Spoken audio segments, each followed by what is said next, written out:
Right, we'll do a quick Dagsy's dribble to bring you all up to speed on what the fuck is going on in Iraq and this fucking stupid president they've got in the US.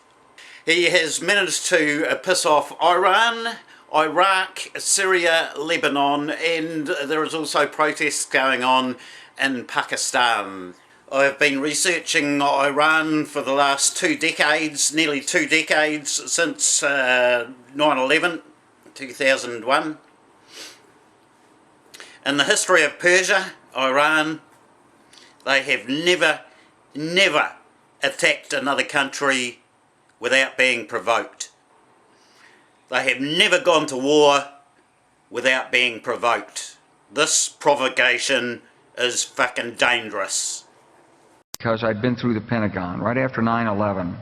About 10 days after 9/11, I went through the Pentagon and I saw Secretary Rumsfeld and Deputy Secretary Wolfowitz. I went downstairs just to say hello to some of the people on the Joint Staff who had used to work for me, and one of the generals called me and he said, "Sir, you got to come in and talk to me a second." I said, "Well, you're too busy." He said, No. He says, "We've made the decision. We're going to war with Iraq."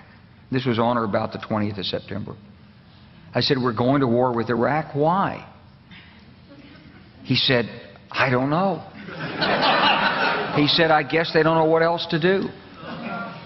So I said, "Well, did they find some information connecting Saddam to Al-Qaeda?" He said, No. He says, "There's nothing new that way. They just made the decision to go to war with Iraq."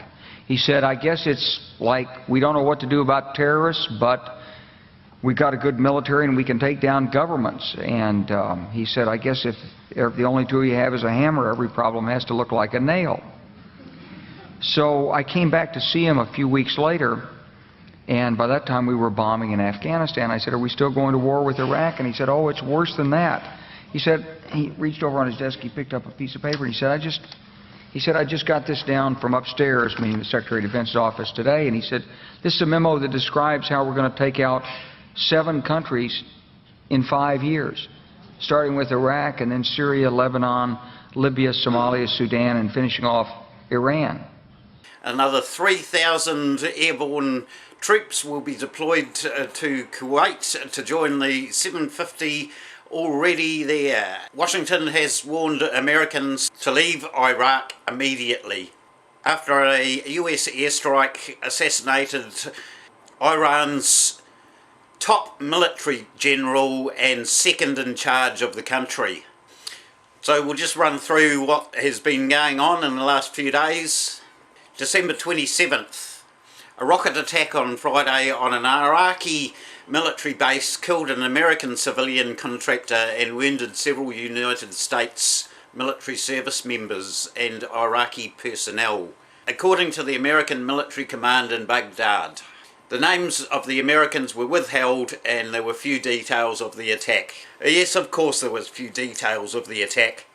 2 days after the Kirkuk attack, US F-15 warplanes bombed 3 sites in Iraq, one of them in the city of Al-Qaim, and 2 sites in Syria's Euphrates River Valley. Iraqi sources say 25 people are killed and 50 wounded. December 31st, following the funeral procession of those 25, the funeral procession then moved on to the US Embassy in Baghdad. Protesters entered the secure green zone and occupied the embassy. And of course the US was blaming Iran for that, even though it wasn't. Then January 2nd, it all just fucking hit the fan. Iranian military leader Qasem Soleimani and 5 others are killed in a US drone strike at Baghdad's airport. Not only did they kill a top Iranian government official, they killed the 2nd top military man of Iraq.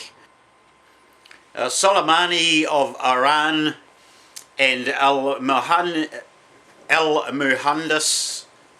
of Iraq both worked together to take out ISIS in Iraq after Iraq asked the US military for help and they refused, so Iraq went to the military commander of Iran and he helped get rid of ISIS and stopped them from approaching Baghdad.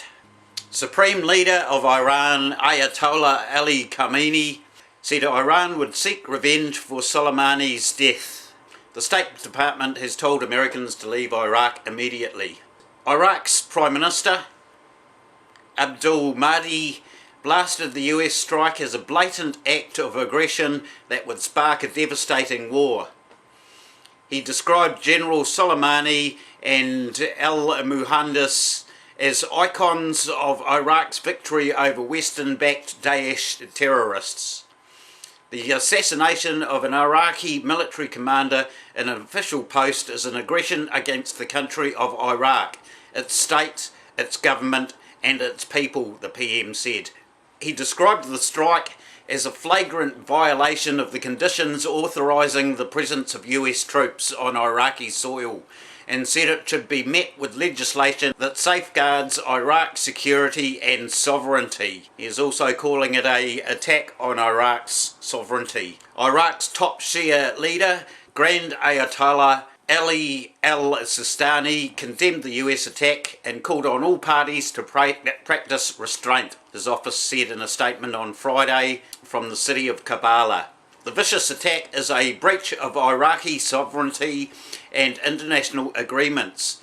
It led to the killing of several commanders who defeated the Islamic State terrorists.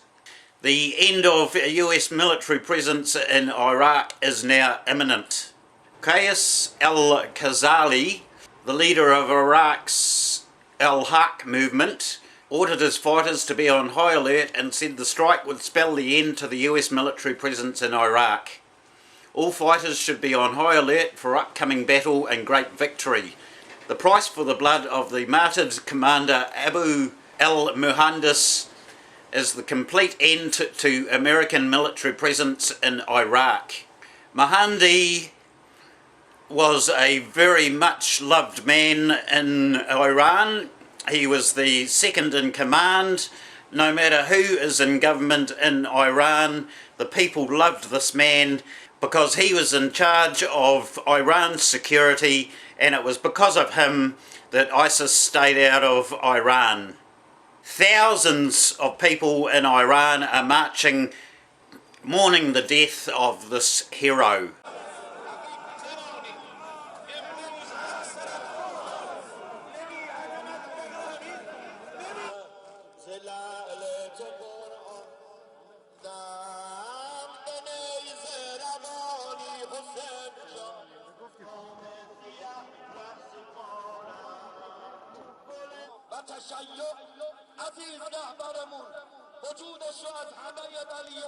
بودن شهدا سینه زن حسین فاطمه بودن شهدا گریه کنه شهید القمه بودن شهدا سینه زن شهید القمه بودن شهادت من ولایت اعتبار من ولایت جانم شهادت حرف آج قاسم همیشه همین بودا ولایت اعتبار من ولایت من شهدا حسین میگفتن و انشالله رو حاجی سر سفره امام حسین مهمون باشم یه دوره تو یاد شهدا اومدم تا که بگم مدیون خونه شهدام آره من کبوتری تو آسمون حضور تبتز به راه پیمایده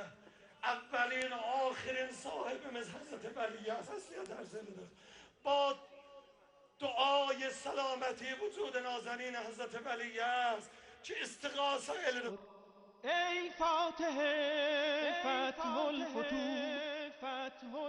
Last year he was awarded the highest award in the military in Iran. He was also a very close friend of Khamenei, the supreme leader of Iran.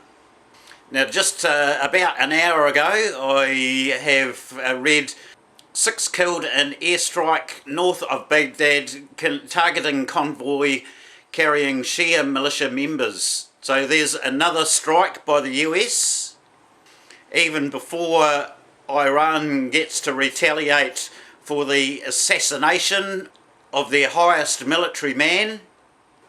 So yes, people, it's looking very messy in Iraq. The Iranians will definitely be responding to this. There is no way they cannot respond to this. They need to respond. Whether it's militarily, we don't know. I watched a video just about an hour ago from a ex-CIA member. I put that video on my Facebook page. I'll put a link down there to it actually, saying that it is highly possible that Iran will assassinate one of the US top military commanders. Now, going back to 1914, in 1914 a young man called Gavrilo Princip ran out of a Sarajevo sandwich shop, pulled a Browning automatic out of his pocket and changed the world forever. The shots he fired that day plunged the world into the worst war it had ever seen, killing tens of millions, destroying empires, and truly bringing about a change in the world order. His target was Archduke Franz Ferdinand of Austria. This triggered World War I. It is looking very likely that this will lead to World War III. The war hawks in Washington are wanting it. The elites controlling them are wanting it. The deep state wants it. War is profitable for them. They don't care about consequences. Oil prices have just risen overnight, and stocks for American